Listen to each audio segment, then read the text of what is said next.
தேசமே பயப்படாதே. மகிழ்ந்து கழிவுறு கர்த்தருக்கு ரட்சிப்புல மகிழ்ந்து கழிவுறு கர்த்தருக்கு ரட்சிப்பு மேன்மேலே மகிழ்ந்து கழிவுறு கர்த்தர் பெரிய காரியங்களை செய்வார். ஹalleluya. அடுத்தது செப்பனியா 3:17. கர்த்தர் உன் தேவனாகிய கர்த்தர் உன் நடுவில் இருக்கிறார். வெளியே போகல. அவர் காரியம் கூட இருக்கிறனால உன் நடுவில் இருக்கிறார். அவர் வல்லமை உள்ளவர். அவர் உன்னை ரட்சிப்பார். எல்லா பிரச்சனை வியாதியும் சரி, போராட்டங்கள், கடன் பிரச்சனைகள், கோர்ட் கேஸ் எல்லாம் கர்த்தர் வந்து ரட்சிப்பார்.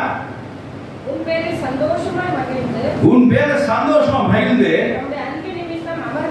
தமது அன்பு நிமித்தம் அமர்ந்திருப்பார். கர்த்தர் இயேசு ரட்சிப்பு மூலமா இருக்கிறனால உன் மேல் ரட்சிப்பு மேலே உங்களுக்கு அவர் என்ன செய்வார்?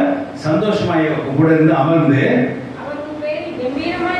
உன் மேல் கம்பீரமா என்ன செய்வார்?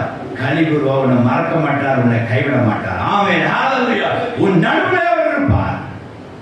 உன் நடுவிலே அவர் இருப்பார். சந்தோஷத்துல மகிழ்வார்.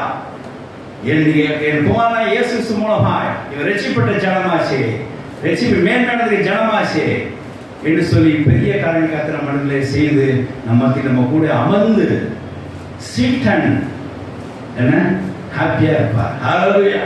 ரட்சிக்கப்பட்ட ஜனங்களோடு அவர் என்ன செய்வார்? பேசுவார், உரையாடுவார், கலந்துரையா செய்வார், மகிழ்ந்து